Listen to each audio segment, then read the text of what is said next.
찬송가 531장 하시겠습니다.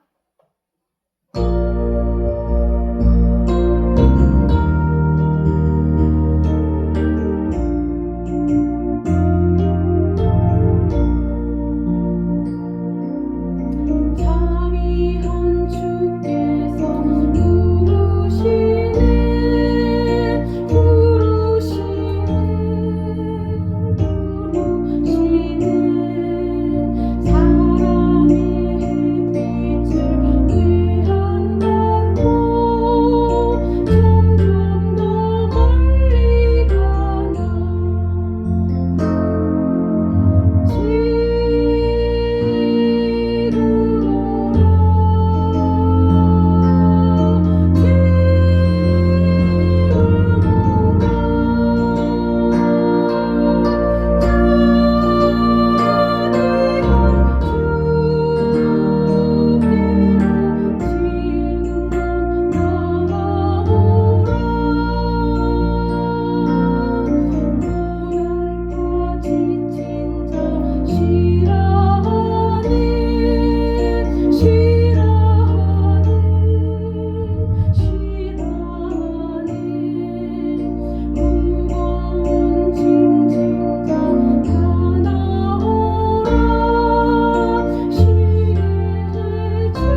주님은 오늘도 우리를 부르고 계십니다. 여러분 그 음성에 귀 기울이시길 바랍니다. 오늘 본문은 창세기 12장 1절입니다. 여호와께서 아브라함에게 이르시되 너는 너의 고향과 친척과 아버지의 집을 떠나 내가 네게 보여줄 땅으로 가라. 아멘. 그동안 우리가 아담을 이야기를 했습니다. 이번 주부터는 아브라함에 대한 이야기를 나누고자 합니다. 성경의 모든 말씀은 항상 나와 연관해 봐야 된다고 했습니다. 아브라함의 이야기와 아담의 이야기와 나의 이야기가 동일할 때 비로소 생명이 되는 겁니다. 아브라함을 부르신 그 하나님이 또 지금 나를 부르신 겁니다. 여러분, 아브라함의 이름이 17장에 가서는 아브라함으로 바뀝니다. 또 그 아내 되는 사레도 나중에 사라로 바뀝니다. 야곱도 이스라엘로 바뀌고 또 사울도 바울로 바뀝니다. 성경에서는 많은 사람들이 이름이 바뀌게 됩니다. 그죠? 이름이 바뀌었을 때는 보통 두 번째 이름이 좋은 겁니다. 아브라함. 하나님의 어떤 생기랄까요? 결국 성령이 들어가는 겁니다. 영어로 보면 H 발음이 들어가는 겁니다. 예레미야를 보면 나중에 H가 들어가고 이사야도 H로 끝이 납니다. H 발음입니다. 낙타가 바늘구멍을 통과는 못하지만 바람은 들어갈 수 있습니다. 문의 창호지를 뚫으면 황소바람은 들어옵니다. 황소가 그 창호지를 뚫고 들어갈 수 있는 유일한 방도는 바람이 되면 되는 겁니다. 우리도 마찬가지로 절대로 천국을 우리가 들어갈 수는 없지만 바람이 되는 겁니다. 그래서 그 바람이라는 단어가 푸뉴마, 성령입니다. 성령이라는 단어가 바람이라는 뜻입니다. 그러니까 바람이 되어서는 들어간다라는 겁니다. 약대바람, 낙타바람. 그게 바로 아브라함이 되는 겁니다. 아브라함이 되는 그 원리입니다. 위로부터 내려온 생명을 받아서 들어가는 겁니다. 그러니까 결국 우리가 아브라함의 얘기를 해야 되는데 지금 부르심에 있어서는 아브라함이 아니고 아브라함이 나오는 겁니다. 적어도 우리가 성경에 쓰여질 정도라면 아브라함으로 얘기가 나와야 되는데 지금 아브라함이 아니고 아브람으로 시작을 하고 있다는 말입니다. 물론 나중에는 아브라함으로 바뀌긴 합니다. 그렇지만 일단 시작이 무엇이냐는 겁니다. 시작은 아브라함이 아니고 아브람입니다. 여러분, 예수님께서 지나가시다가 제자들을 부를 때 쓸만한 사람을 부르지 않았습니다. 그들에게 다가가셔서 인터뷰도 안 하시고 그냥 부르십니다. 쉽게 말해서 합당한 자들이 아닙니다. 그럼 뭐 하는 것인가요, 이게? 그분이 부르셔서 합당한 자로 만드신다는 겁니다. 그 아브람을 불러서 앞으로 아브라함을 만드시는 겁니다. 앞으로 함이 된 자를 부르는 게 아니라는 겁니다. 아브람을 불러서 아브라함으로 만들어내시는 일이 하나님께서 저와 여러분을 부르셔서 우리의 일생 동안 베풀어 주신 하나님의 놀라운 은혜의 사역이라는 겁니다. 그래서 아브람을 아브라함으로 만드시는 하나님의 역사입니다. 그런데 아브람을 부른다는 겁니다. 그런데 여기 보면 어떤 땅을 떠나라는 건데 본토 친척 아비집이라는 어떤 장소입니다. 내가 지시할 땅으로 가라니까 결국은 이 땅에서 저 땅으로 가는 겁니다. 우리가 생각하는 그 중동에 있는 갈대아 우르라는 데를 떠나서 가나안 땅으로 가는 건데, 여기서 보면 같은 중동 팔레스타인 땅인데, 그러면 하나님께서 한 사람을 부르신 이유가 이쪽에 있는 사람을 저쪽으로 데려다 놓는 게 일이겠냐는 겁니다. 하나님께서 어떤 특별한 목적을 가지시고 오셔서 사람을 부르셨는데, 부르시는 이유가 한 곳에서 잘 살고 있는 사람을 데려다가 다른 곳에다가 이주시키는 게 목적이겠냐는 겁니다. 성경은 하나님은 영이시니 너희가 영 안에서 예배하라고 합니다. 신령과 진정으로, 영과 말씀 안에서, 영과 진리 안에서 예배하라. 신령과 진정으로. 그래서 성경은 끊임없이 내가 너에게 이른 말이 영이요 생명이라고 합니다. 영을 주시기 때문에 먼저 우리가 영적인 뜻을 알아야 된다는 겁니다. 여러분, 그 가늠한 현장에서 잡힌 여인을 데려왔을 때 예수님은 왜 땅에다 쓰셨을까요? 우리는 도대체 뭘 썼는가를 생각하지만 사실 예수님께서 말씀하시는 것은 어디다 썼느냐입니다. 땅에다 썼다는 겁니다. 그럼 왜 땅에다 썼느냐는 겁니다. 그럼 도대체 땅에다 쓴 것과 어디다 쓴 것을 대조시키려고 하는 건가요? 잘 생각해 보세요. 그것은 전에 모세에게 율법을 주실 때는 율법을 돌에다 새겼습니다. 그리고 이제 드디어 예수님을 통하여 바로 흙으로 지으신 우리의 마음 땅에 그 예레미야를 통해서 예언하신 예언, 내가 나의 법을 너희 생각과 너희 마음에 기록하리니 너는 나의 백성이 되겠고 나는 너의 하나님이 되리라. 그래서 우리 마음 안에다가 그 성령의 법, 생명의 법을 새기는 작업이었던 것입니다. 그러니까 철저히 이 땅은 어떻게 해석되어야 맞냐면 우리의 마음을 얘기하시는 겁니다. 그래서 하나님께서는 이 지시한다라는 단어가 지시한다라는 이 단어가 이게 미완료형입니다. 원어로 볼 때. 그러니까 어느 한순간에 일어난 단순한 미래형이 아닙니다.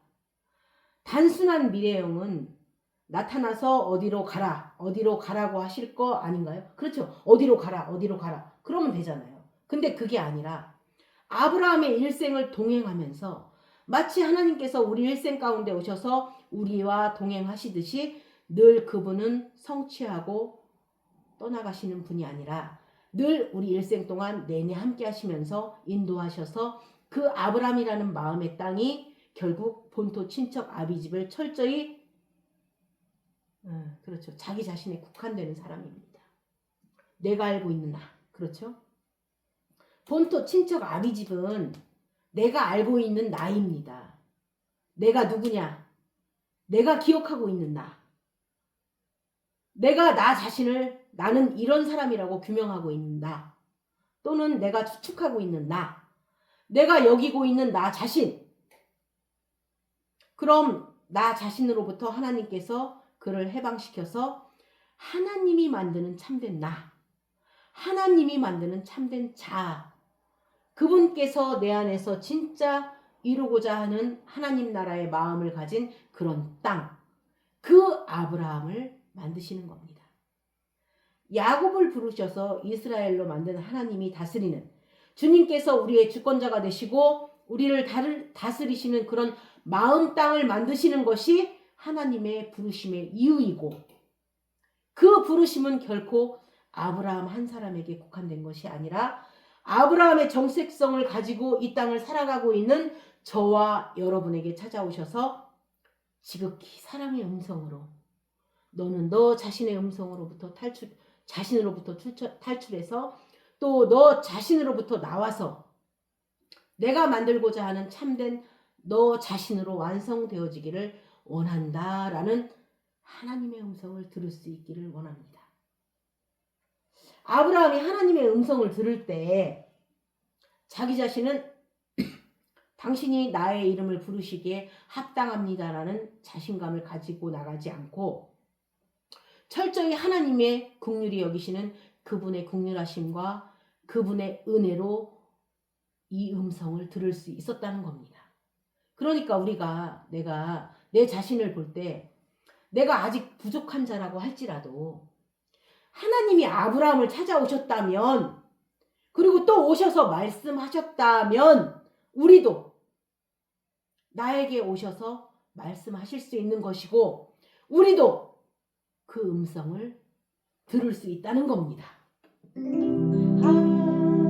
하나님의 음성을 듣고 자기 기도하며 귀를 기울이고 나의 기도를 들어주신다네. 기쁘는 거니와 수렁에서 끌어주시고 나를 반석 위에 세우시사 나를 튼튼히 하셨네. 주를 의지하고 교만하지 않으며 탓에 치우치지 아니하며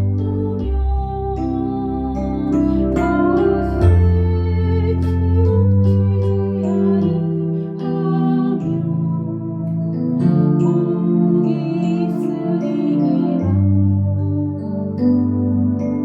여호와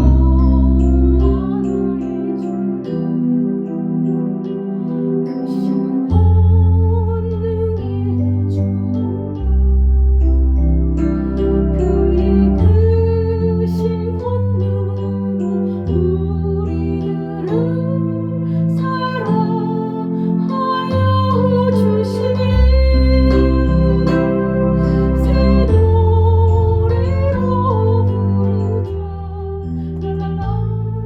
하나님께 올릴 찬송은 새 노래로 부르자. 하나님 사랑은 우리도 그 음성을 들을 수 있다는 겁니다. 그럼 도대체 우리가 어떻게 출발되느냐를 보자는 겁니다. 요한복음 5장 5절에서 9절을 보겠습니다.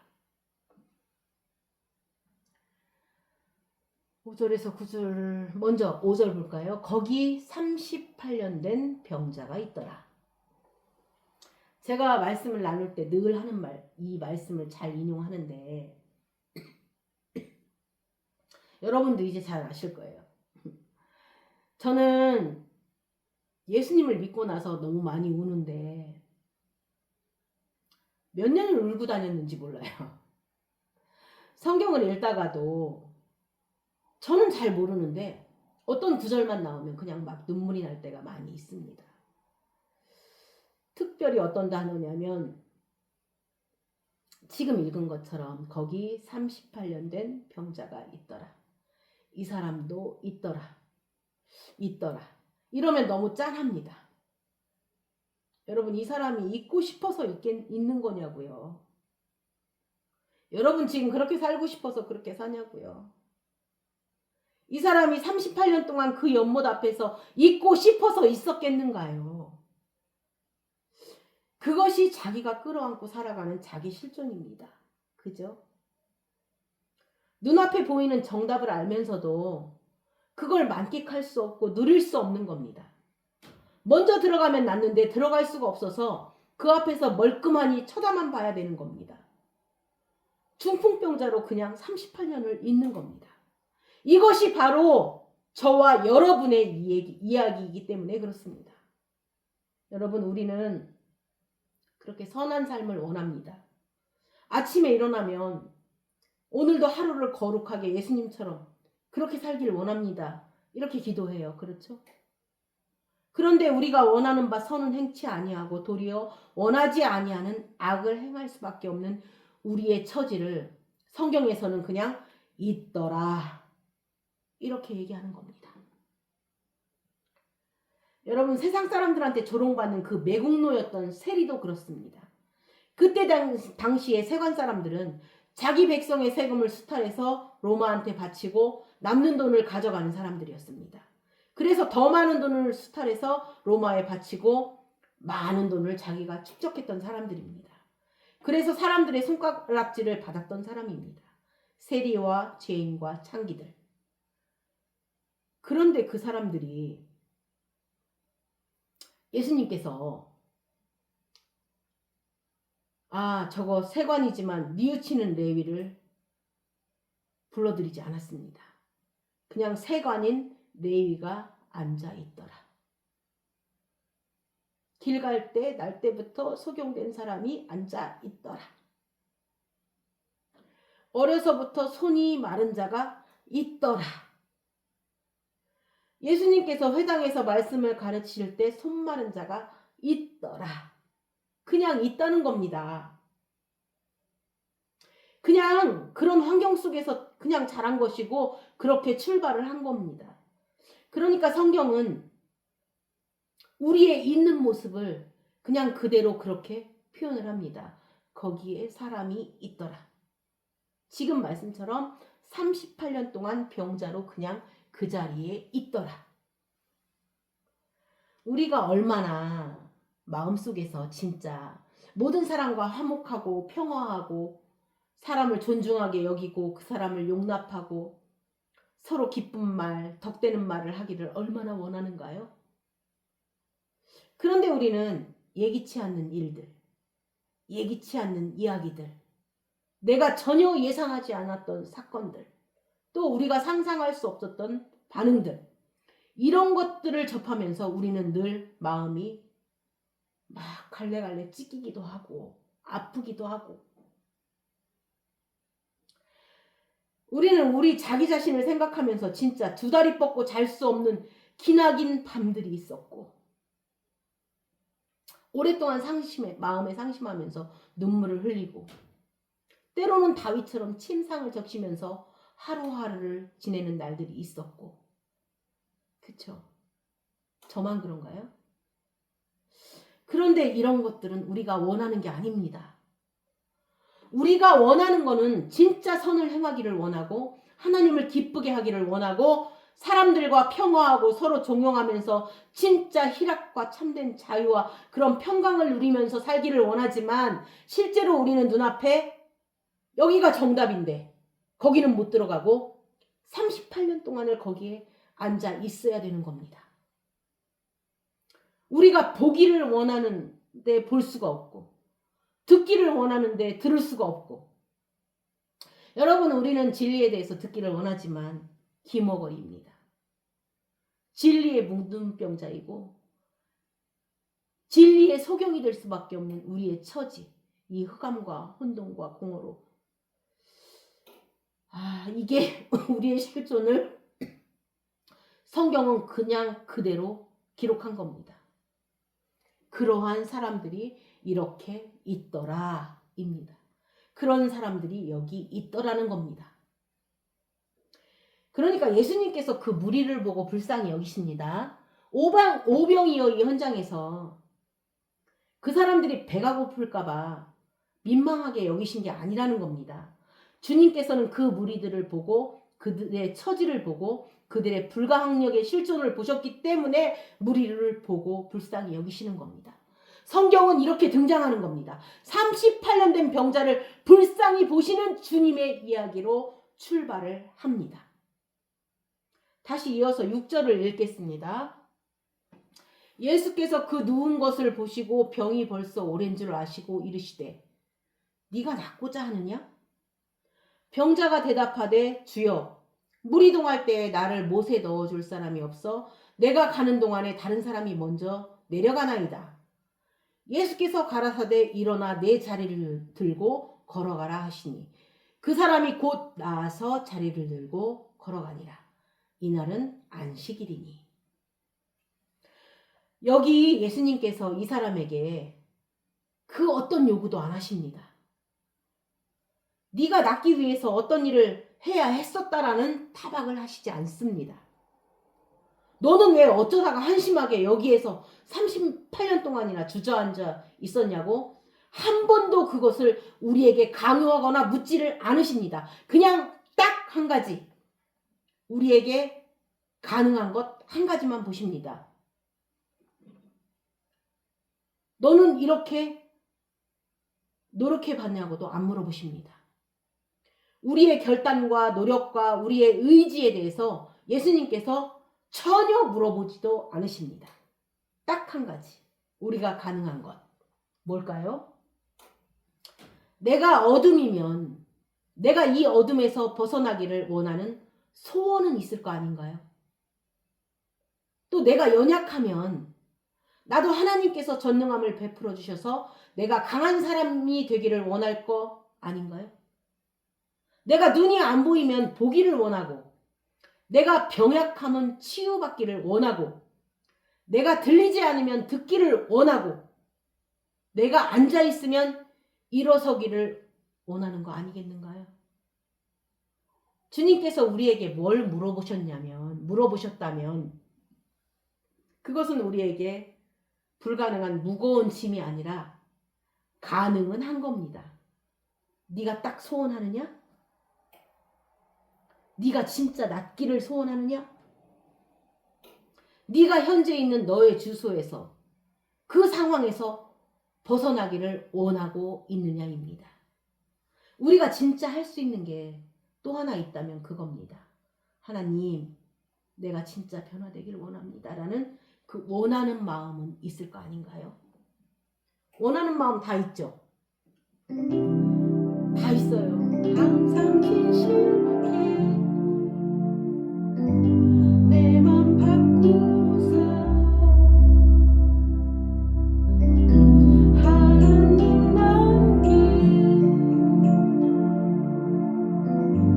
하여 주소서. 날마다 이 기도할 거 아닌가요?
우리는 이런 마음을 항상 먹고 있지 않은가요? 아니신 분 없지요. 우리는 항상 진실하기를 원합니다. 내가 진실하기를 우리가 소원은 할 수 있는 겁니다. 내가 나를 진실하게 할 수 있는 방법은 없지만 내가 진실하기를 원할 수는 있는 겁니다. 지금 찬양처럼요. 내가 하나님 닮기에 내가 그렇게 할 수 있는 능력은 없지만 하나님 닮기를 소원할 수는 있다는 겁니다. 그래서 주님 물으십니다. 네가 낫기를 원하느냐? 결국은 하나님께서는 합당한 자를 부르시는 게 아닙니다. 당신께서 그 사람의 처지를 아시고 당신께서 나의 처지를 아시고 이것만 물으시는 겁니다. 네가 변화되기를 원하느냐? 네가 현재 있는 자리에서 빠져나오기를, 해방되기를, 풀려나기를 소원하느냐?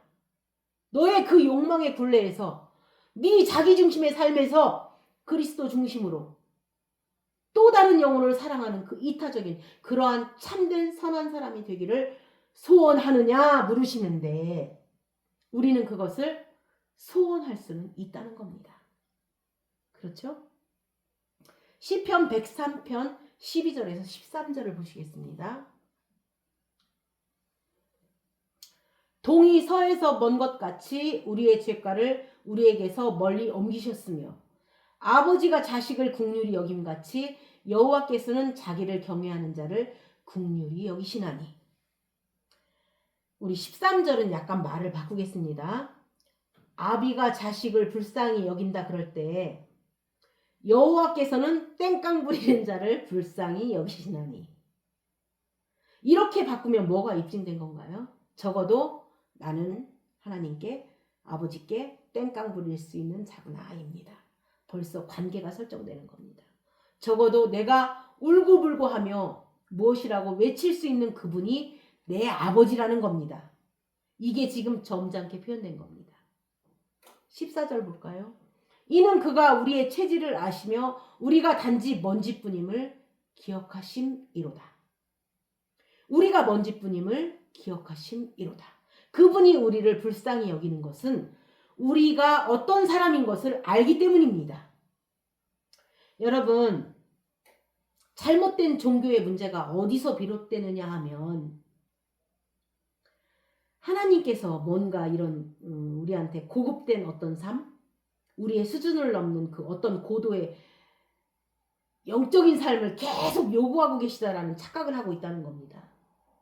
우리가 이렇게 갈망하는 거룩하고 지구지순한 그 삶은 우리의 어떠함으로 가능한 게 아닙니다.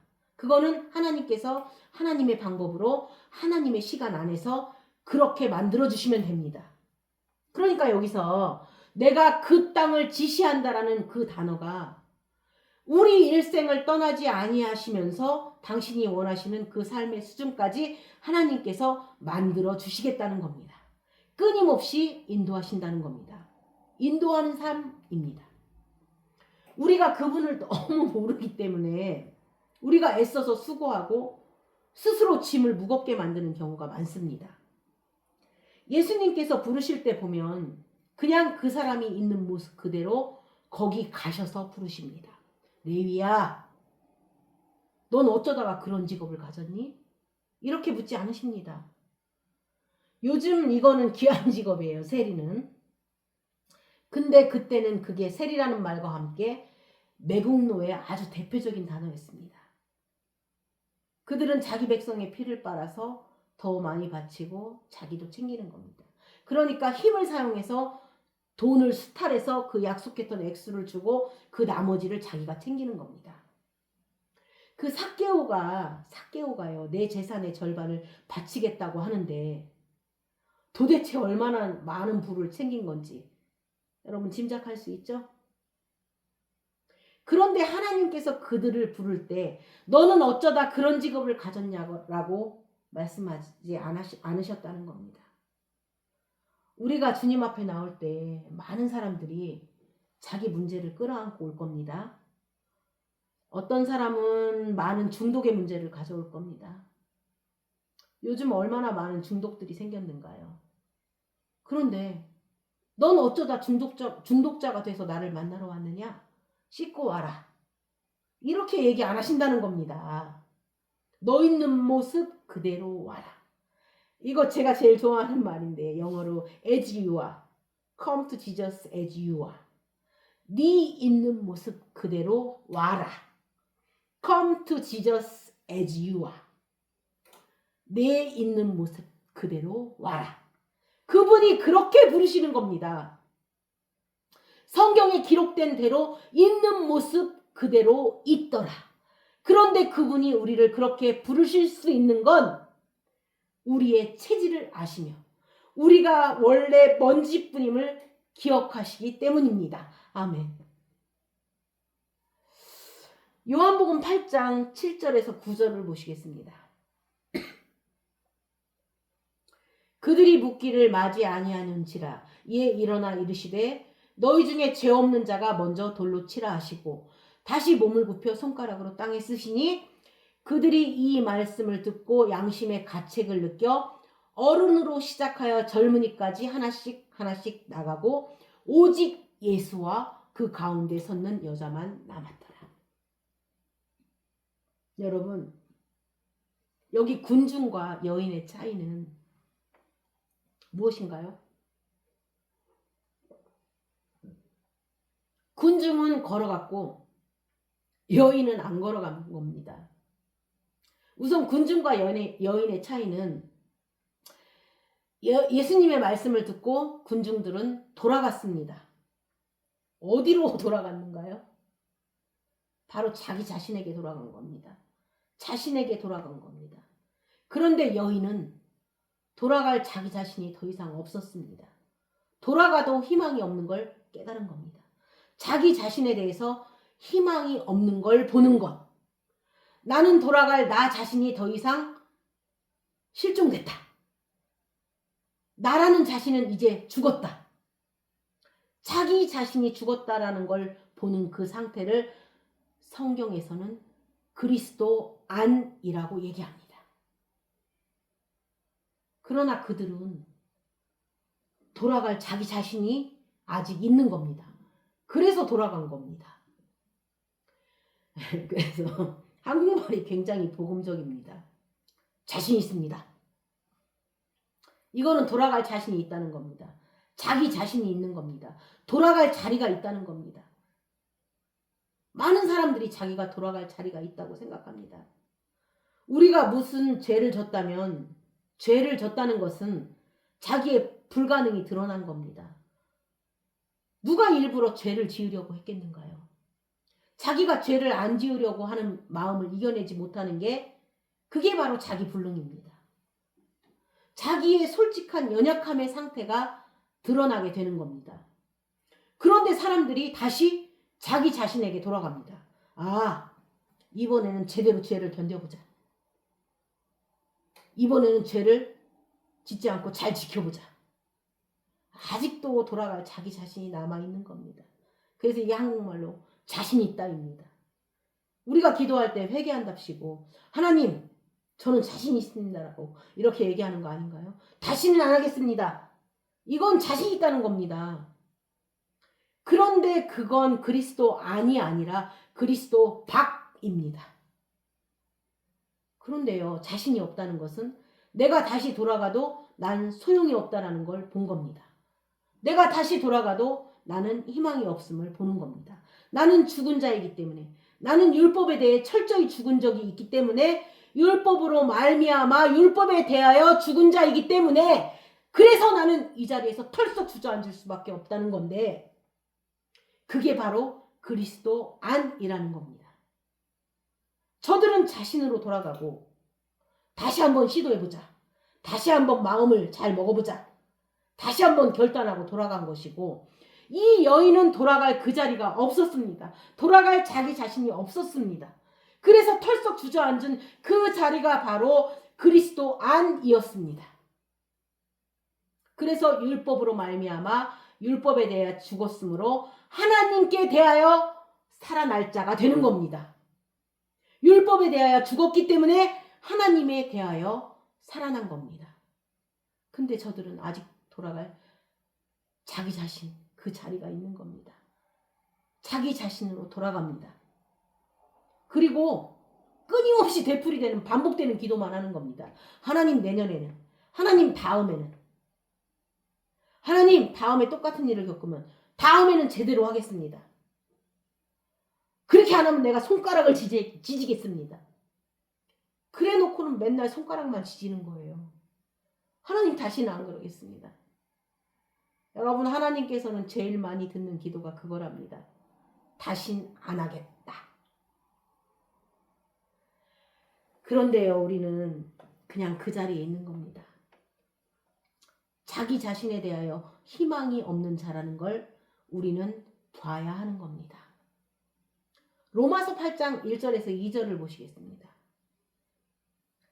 그러므로 이제 그리스도 예수 안에 있는 자에게는 결코 정죄함이 없나니 이는 그리스도 예수 안에 있는 생명의 성령의 법이 죄와 사망의 법에서 너를 해방하였음이라. 아멘.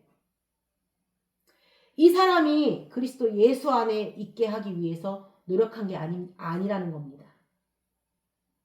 자기 자신에 대해서 희망이 없음을 본 사람입니다. 자기 자신의 불능을 제대로 본 사람입니다. 나에게 희망이 없음을 본 사람. 그 사람을 하나님께서 예를 들면 너는 죄가 없다라고 말씀하시는 겁니다. 정죄를 안 한다는 겁니다. 왜냐하면 그 상태가 해방의 상태입니다. 아직도 돌아갈 자신이 있는 사람은 성령이 하시는 일을 오히려 방해합니다. 그런데 자기가 돌아갈 자신이 없는 사람, 그때부터는 이 안에 계신 성령의 생명의 노릇을 하는 건데 그게 바로 해방입니다. 우리는 무엇을 함으로 해방되는 자가 아니라 우리는 그 자리에 주저앉음으로 해방되는 자들입니다. 우리 자신에서 희망을 포기함으로 해방되는 자들입니다. 참된 해방은 자기가 죽은 자임을 보는 것입니다. 그러면 하나님께서 아브라함을 불러서 아브라함을 만드는 과정이 무엇인가요? 이 땅에서 저 땅으로, 죽은 자의 땅에서 정죄함이 없는 자의 마음 땅으로, 그리스도 안에 있는 자로 만드는 겁니다. 조금 아시겠죠? 우리가 우리의 행위를 보고 자기 자신을 보면 사실은 제일 힘든 게 누구 같은가요? 여러분은 그 자리에 앉아 계시면 고개라도 숙일 수가 있는데 저는 여기서 제 얼굴을 보여주면서 설교하는 이 제 마음은 얼마나 힘든지 아시나요? 진짜 몸둘 바를 모를 때가 많습니다. 그런데 그럼에도 불구하고 이 당당함, 이 영적인 뻔뻔함이 어디서 나오는지 아시는가요? 여러분, 성경에서 그 밤중에 막 친구 집 문을 두드립니다. 자기 친구가 왔는데 떡을 내놓으라는 겁니다. 그 강청이라고 하는데 사실 강청으로 번역하는 것보다 뻔뻔이 더 낫습니다. 그 단어가 뻔뻔하다는 뜻입니다. 그 당당함, 그 뻔뻔함이 어디서 나오냐는 겁니다. 그런데 이 당당함이 필요하다는 겁니다. 우리가 하나님 앞에 당당할 수 있는 게 도대체 뭐냐는 겁니다. 여러분, 간음한 여인을 보고 너 왜 그런 죄를 지었냐? 이렇게 안 물어보십니다. 또 아까 말씀드렸지만 너는 어쩌다가 38년 동안 거기서 헤매고 있었냐고 안 물어보십니다. 그냥 낫고자 하느냐? 그 여인에게는 누가 널 정죄하지 않더냐? 나도 널 정죄하지 않는다. 주님은 봤습니다. 여인이 자기 자신에게 아무런 희망이 없음을 발견한 그 여인을 봤습니다. 그래서 그냥 물어보는 겁니다. 야, 누가 너를 정죄하느냐? 다 갔어요. 그래? 나도 너를 정죄하지 않는다. 이 이야기입니다. 그럼 우리가 그 음성을 누가 듣겠는가요? 보세요. 우리는 육신으로 태어났지만 영으로 거듭난 사람입니다. 우리는 하나님께서 우리에게 내가 너에게 이른 말이 영이요라고 했으니까 그분께서 끊임없이 내 삶에 동행하시면서 나에게 들려주는 그 진리의 말씀을 우리 속사람이 들어버린다는 겁니다. 그래서 내가 내 행위를 내 겉에 육신의 눈으로 보면 부끄럽지만 우리 속사람은 하나님의 음성을 듣고 있기 때문에 뻔뻔한 겁니다. 떳떳한 겁니다. 그것이 자기 스스로 볼 때는 뻔뻔하게 보일지 모르지만 이 당당한 게 어디서 나오느냐? 속사람이 그 얘기를 듣고 있기 때문입니다. 무슨 말? 내가 너를 아주 존귀롭고 보배롭게 여긴다. 내가 너를 존귀하게 여긴다. 내가 너를 너무 기뻐한다. 내가 그 기쁨을 감추지 못하겠다. 놀랍지 않은가요? 내가 널 너무 사랑한다. 내가 너를 기뻐하노라. 이런 얘기를 듣는 겁니다. 우리는 비록 아브라함의 정체성으로 살고 있지만 아브라함으로 만드는 몫은 당신의 몫이다라고 하나님께서 말씀하시는 겁니다. 야, 그건 내 몫이야. 그러니까 너는 결코 주눅들 필요가 없어. 이렇게 말씀하시는 겁니다. 우리는 우리의 행위를 보고 겉에서 일어나는 걸 봅니다. 우리 어떤 마음이나 느낌이나 우리 의식을 봅니다. 그러나 그분께서는 그건 참된 너 자신이 아니다. 네가 오늘 경험하고 느끼는 너 자신이 너가 아니다. 또 사람들이 너를 뭐라고 부르는 그게 너가 아니다. 또 네가 사람들이 나를 이렇게 볼 것이다 라고 하는 그것이 너가 아니다. 너는 내가 바라보는 너, 내가 느끼는 너, 그것이 참된 너 자신이라는 겁니다. 제가 피아노를 치는데 피아노를 치다가 가끔 성도들을 봅니다. 제 가슴에 은혜가 되어서 보는 겁니다. 그 한 사람이 찬송할 때 그 자신이 느끼는 것보다 제가 더 그 사람을 잘 봅니다.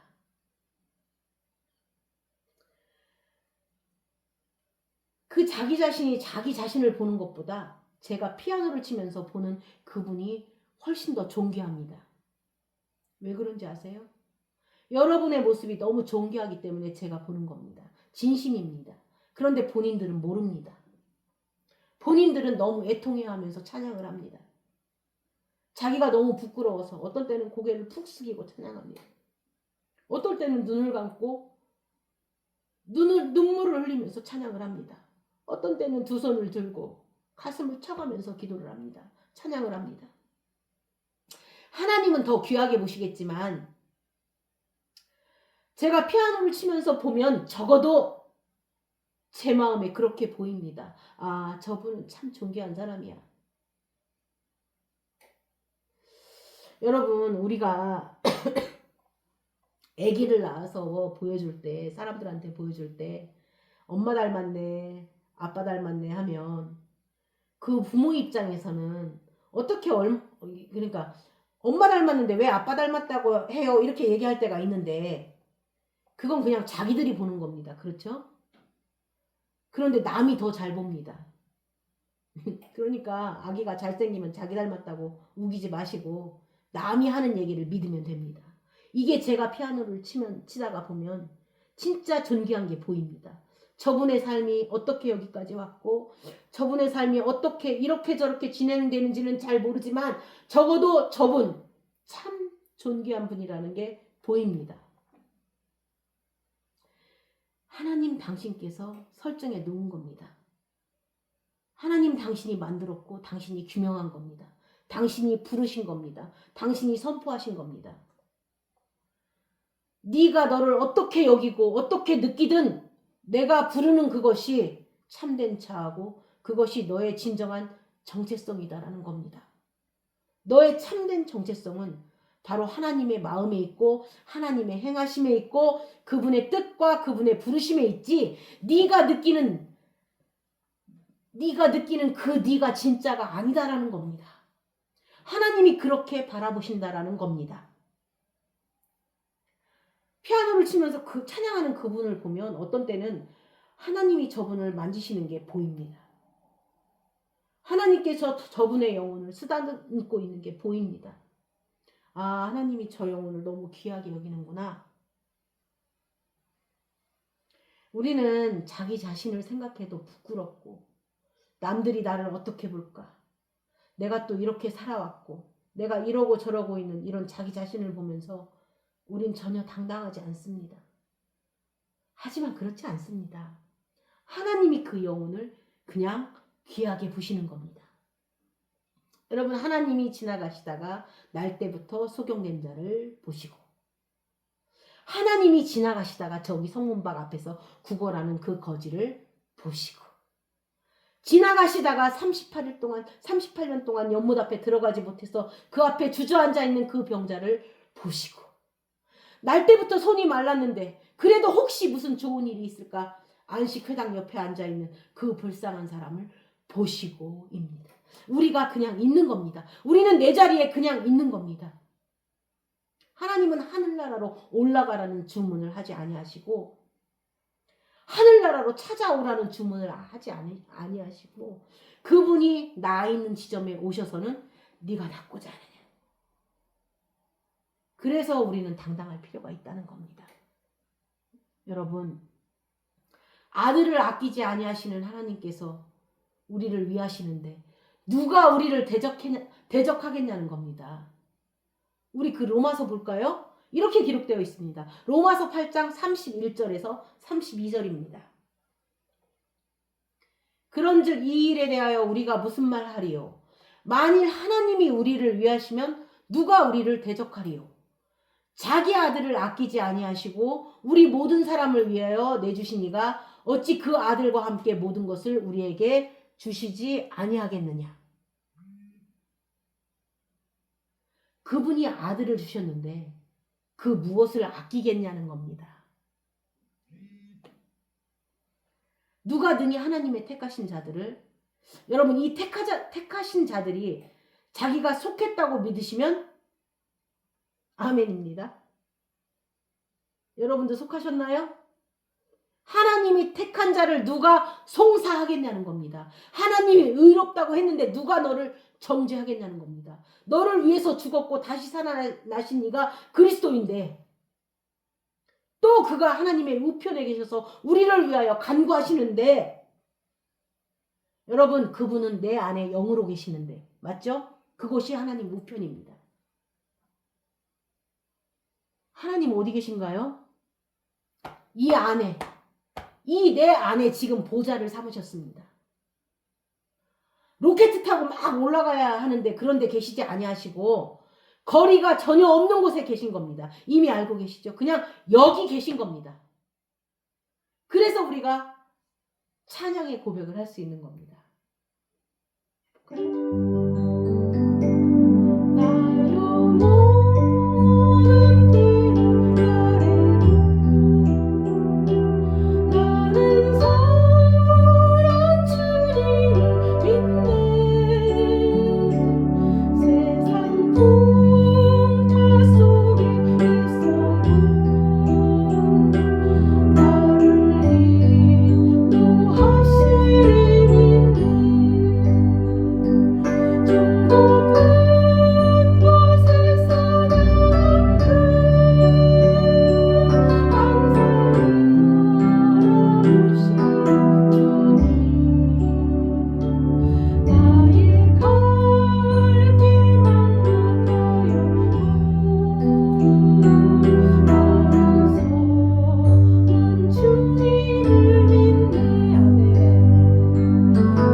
마태복음 6장 22절에서 23절을 보시겠습니다.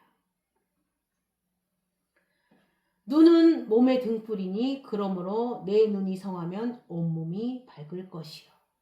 우리 안에 눈이 무엇인가요? 내 안에 있는 말씀입니다. 말씀이 내 안에 들어오면 먼저 내 몸이 밝아진 걸 봅니다. 그래서 눈은 몸의 등불이다. 그래서 눈이 성하면 온몸이 밝다. 왜요? 내 안에 있는 말씀이 충만하면 일단 내 몸이 밝아집니다. 23절도 볼까요? 눈이 나쁘면 온몸이 어두울 것이니 그러므로 네게 있는 빛이 어두우면 그 어둠이 얼마나 더하겠느냐. 이거는 내 안에 말씀이 없으면 네가 얼마나 어두운 줄 아냐는 겁니다. 그분은 늘 겸손한 심령에 말씀을 주시는 겁니다. 제가 늘 얘기하지만 그 순종이라는 단어는 겸손한 자의 자리에서 듣는 게 순종입니다. 휘포란 단어와 아쿠오라는 단어의 합성어인데 발 아래서 듣다입니다. 아래서 듣다입니다. 그러면 여러분 어떤 사람이 아래에서 들을까요? 말씀이 나에게 당도하지 않으면 나는 죽은 목숨이다라고 하는 겸손해진 심령입니다. 그분이 나에게 말씀해 주지 않으면 나에게는 희망이 없다. 그런 마음으로 들으니까 말씀을 필사적으로 듣게 됩니다. 주님께서 나에게 말씀해 주시지 않으면 나는 죽은 거나 다름없다. 그런 겸손한 심령이 듣는 겁니다. 그걸 짧게 마음이 가난하다고 하는 겁니다. 하나님 나라에 대해서 가난한 거고 성령에 대해서 가난한 자들이 배고프다는 뜻입니다. 푸토코이토 푸니마티. 그 성령에 대해서 심령의 영에 대해서 가난한 사람들 그 뜻입니다. 내 마음은 하나님 나라에 대해서 가난하다라는 뜻입니다. 지금 이 말씀이 아니면 난 살 수가 없다. 난 죽은 목숨이다. 그런 자에게 말씀을 주시면 순종이라는 뜻인데 말씀을 받는 겁니다. 그러면 몸이 밝아지는 겁니다. 그럼 그 말씀은 어떤 말씀일까요? 내가 나 자신을 관찰한 것보다 하나님께서 규명하신 말씀입니다. 너는 의식으로 믿을 수가 없다. 너는 의식으로 살 게 아니라 거듭난 영으로 사는 거다. 결국 하나님께서 말씀하신 거는 너는 존귀한 자다입니다. 로마서 8장 38절에서 39절을 보시겠습니다. 내가 확신하노니 사망이나 생명이나 천사들이나 권세자들이나 현재일이나 장래일이나 능력이나 높음이나 깊음이나 다른 어떤 피조물이라도 우리를 우리 주 그리스도 예수 안에 있는 하나님의 사랑에서 끊을 수 없으리라. 여러분, 이게 우리가 날마다 경험하는 겁니다. 누가 나보다 깊다고, 누가 나보다 높다고, 누가 나보다 더 크다고. 그러나 그 누가 오더라도 그리스도 예수 안에 있는 하나님의 사랑을 끊을 수가 없다는 겁니다. 그러니까 우리 속사람이 왜 당당할 수 있는 건가요? 하나님께서 아들을 아끼지 아니하신 하나님께서 나에게 끊임없이 사랑을 베푸는데 절대로 변하지 않는다는 걸 알고 있다는 겁니다. 그래서 지금까지 얘기한 당당함이 거기서 나오는 겁니다. 우리가 그렇게 당당할 수 있는 것은 그 하나님의 사랑을 알아버린 겁니다. 우리는 자꾸 교회에서 방법론을 듣기 원합니다. 내가 진짜 영적으로 좀 더 영성 있는 자가 되기 위해서 어떻게 해야 되나? 근데 그거는 잘못되었다는 겁니다. 그리고 자기도 못하면서 그런 얘기를 해주는 사람도 나쁜 사람입니다. 왜냐하면 성경의 말씀처럼 자기는 손가락 까딱 안 하면서 남에게 무거운 짐만 지우는 사람들입니다. 어떻게 방법이 있겠는가요? 어떻게 내가 하나님을 기쁘게 하기 위해서 무엇을 할 수 있겠는가요? 나에게는 방법이 없다는 게 십자가입니다. 나에게 도무지 방법이 없으니까 십자가입니다. 그 십자가를 예수님께서 져주시고 그 예수님께서 담당하신 십자가를 우리에게 주신 것입니다. 그게 믿음입니다. 그 담당한 십자가의 효과를 우리에게 삼아주신 것, 그것이 하나님의 놀라운 사랑입니다. 우리는 끊임없이 하나님이 나를 어떻게 생각하시고 나에게 대해서 어떻게 말씀하시고 어떻게 약속하시고 나를 어떻게 바라보시는가에 주목해야지, 하나님이 내가 이렇게 살기를 원하느냐에 주목하다가 우리는 날마다 무거운 짐을 지면서 하나님 너무 힘들어요. 그럼 주님은 힘들면 올래? 아이, 그래도 안 오겠다는 겁니다. 그냥 맨날 힘들다고 하면서 그러는 겁니다. 사도 바울이 빌립보에서 죽든지 살든지 좋다라고 합니다. 죽어도 좋고 살아도 좋고, 죽으면 함께하고 살아서도 함께하고, 죽든지 살든지 내 안에서 존귀하게, 내가 내 몸에서 그리스도가 존귀하게 되기 때문에 좋다는 겁니다. 왜냐하면 그분께서 더 이상 네가 사는 것이 아니요 그 안에 내가 사는 것이기 때문이라고 말씀하셨기 때문입니다. 우리 볼까요? 갈라디아서 2장 20절입니다. 내가 그리스도와 함께 십자가에 못 박혔나니 그런즉 이제는 내가 사는 것이 아니요 오직 내 안에 그리스도께서 사시는 것이라. 이제 내가 육체 가운데 사는 것은 나를 사랑하사 나를 위하여 자기 자신을 버리신 하나님의 아들을 믿는 믿음 안에서 사는 것이라. 아멘. 지금 이 이야기는, 이 말씀은 우리가 귀로 듣는 건가요? 아니면 영으로 듣는 건가요? 물론 영으로 듣는 겁니다. 그래서 이게 믿음이 되는 겁니다. 이 말씀이 우리 안에 떨어지면 그거는 불변하는 실제입니다. 그래서 이거는 지금 있다가 없어지는 게 아닙니다. 여러분, 별은 있다가도 없어집니다. 우리가 보는 별은 과거를 보는 겁니다. 늘 얘기하지만 오늘 봤다라는 건 현재 있는 걸 본 게 아닙니다. 거기까지 거리 사이에 그 길이만큼, 만약에 그 거리가 500광년이라고 하면 내가 본 게 500년 전에 있던 걸 보는 겁니다. 저 별과 나의 거리가 500광년이라고 하면 500년 전에 있었던 빛이 내 눈에 들어온 겁니다. 빛의 속도로 500년을 걸려서 온 거니까요. 이 세상, 그거와 똑같이 이 세상 모든 것은 우리가 봤다고 있는 게 아닙니다. 성경에서 베드로후서 3장 12절에 그럽니다. 이 부분은 개역 한글이 더 친숙하니까 개역 한글로 보면 그날에 하늘이 불에 타서 풀어지고 체질이 뜨거운 물에 녹아지려니와. 여러분, 체질이 녹고 없다라는 거는 영원한 게 없다라는 뜻을 얘기한 겁니다. 이 땅을 녹여버리겠다는 게 아닙니다. 우리 체질이 녹는다는 거는 이 세상에 영원한 게 하나도 없다는 것이고 오로지 하나님의 입에서 나오는 말씀만 변하지 않는 실제다라고 하는 겁니다.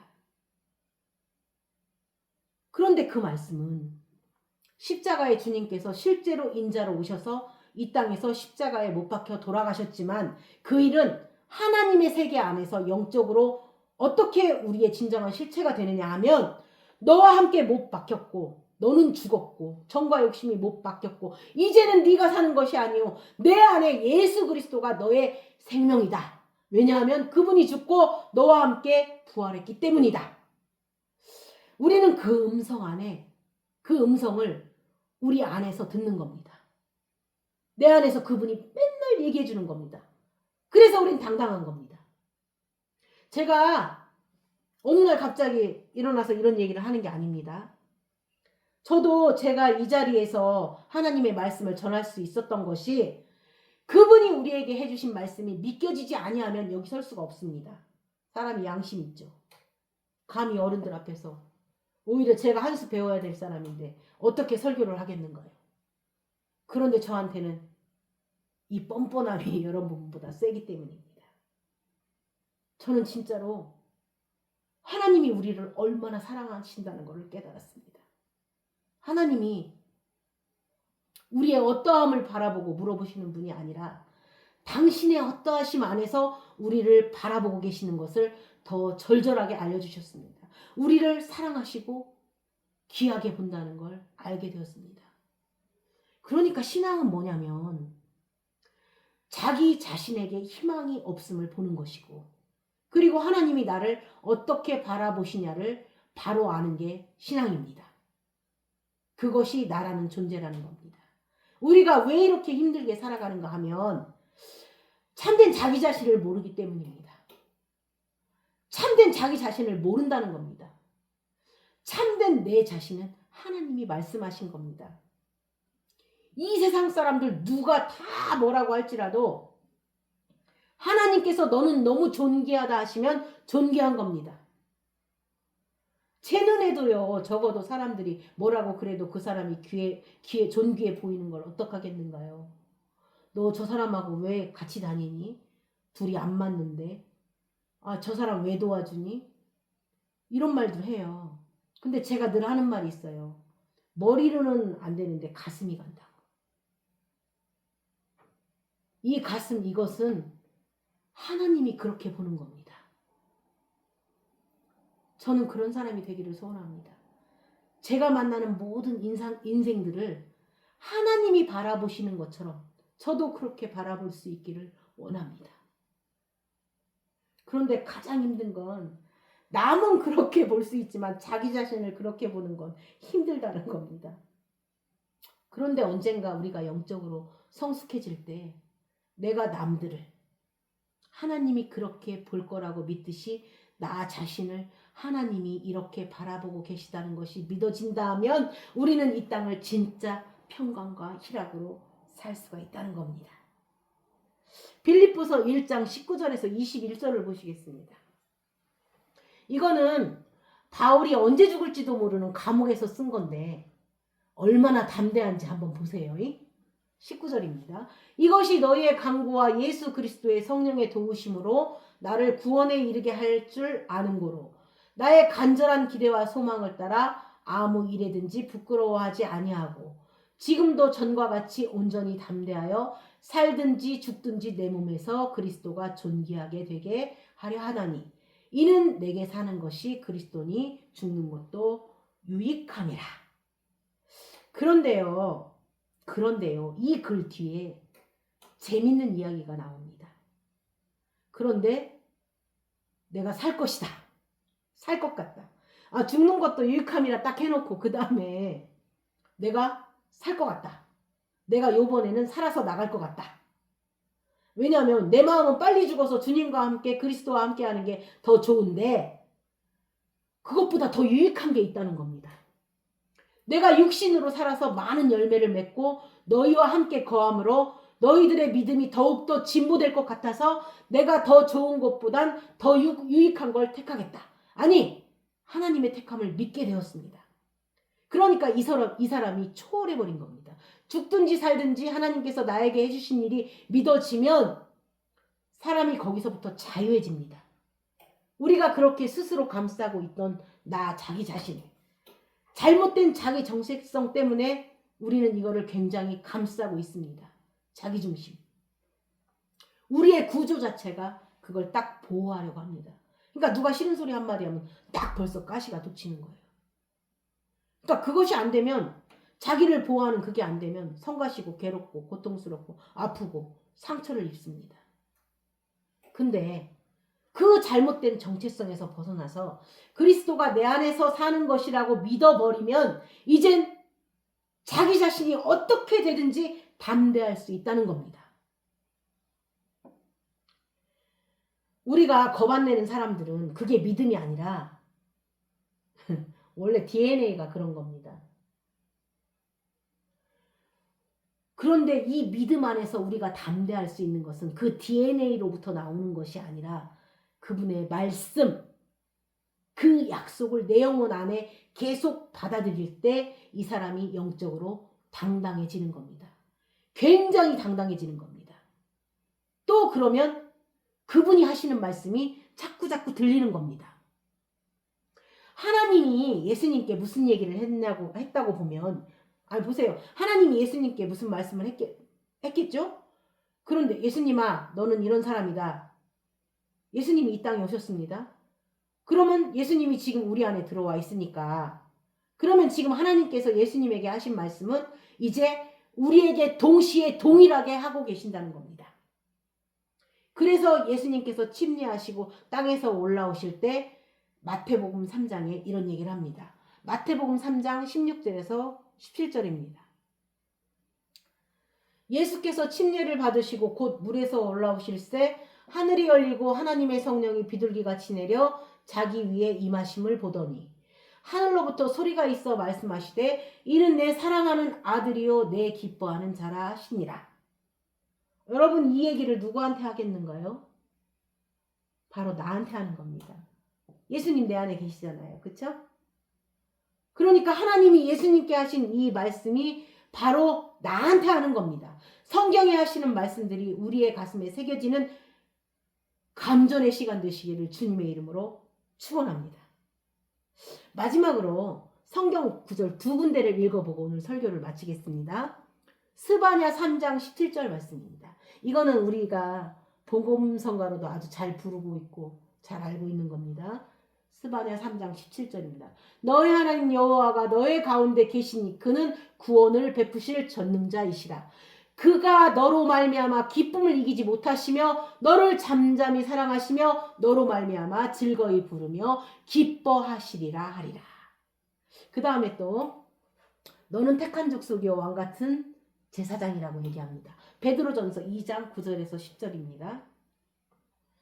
그러나 너희는 택하신 족속이요 왕같은 제사장들이요 거룩한 나라요 그의 소유가 된 백성이니 이는 너희를 어두운 데서 불러내어 그의 기이한 빛에 들어가게 하신 이의 아름다운 덕을 선포하게 하려 하심이라. 너희가 전에는 백성이 아니더니 이제는 하나님의 백성이요 전에는 국류를 얻지 못하였더니 이제는 국류를 얻은 자니라. 아멘.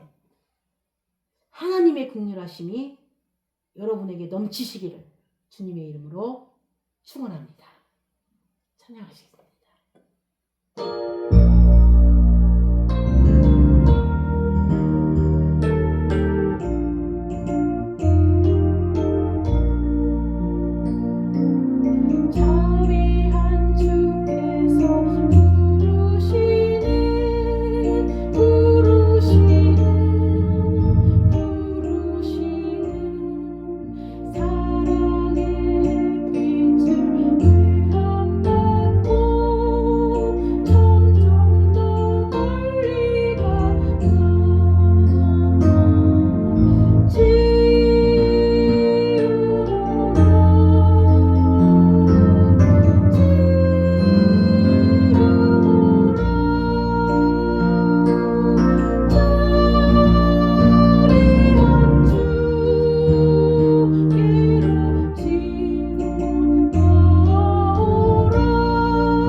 살아계신 하나님, 나의 아버지, 우리는 저 연못에 들어가면 낫는 걸 알면서도 더 오랜 세월 동안 들어가지 못했던 사람들입니다. 이렇게 살면 하나님이 기뻐하시는 것은 알고는 있지만 그렇게 살아내지 못한 사람들이었습니다. 그러나 우리 심령을 보시는 하나님, 우리가 원래 무엇으로 출발했는지를 아시는 하나님께서 우리 안에 그 거룩한 삶을 살 수 있게 하기 위하여 우리 안에 생명으로 와주신 것을 알게 해주시니 감사합니다. 이제는 내가 산 것이 아니요 내 안에 그리스도께서 사신 것이고 이제는 그 아들을 믿는 믿음 안에서 사는 삶을 살 수 있게 하여 주옵소서. 그 누가 뭐래도 하나님이 나를 위하신다고 하는데 누가 우리를 대적하겠는가요? 하나님이 우리를 택하셨는데 누가 우리를 송사하겠는가요? 아들을 아끼지 아니하셨는데 누가 우리를 핍박하겠는가요? 나에게 들려지는 모든 이야기들이 잠시 있다가 사라지는 안개로 여기게 하시고 오로지 하나님의 입에서 나오는 말씀만이 참된 나 자신인 것을 알게 하여 주옵소서. 하나님께서 우리에게 베풀어 주신 그 사랑으로 충만해서 그 사랑을 나누는데 부족함이 없는 자들이 되게 하시고 하나님이 두 팔 벌려 나를 용납하셨기 때문에 우리 주변에 용납하지 못할 사람이 하나도 없는 그런 천국의 삶을 살 수 있게 하여 주시옵소서. 서로 살려주고 서로 존귀히 여기며 우리도 하나님이 바라보시는 그 바라봄으로 다른 영혼들을 바라볼 때 기쁨으로 인하여 잠잠히 못하는 그런 참된 사랑이 우리 안에 충만케 하여 주옵소서. 감사드리며 예수 그리스도의 이름으로 기도드렸습니다. 아멘.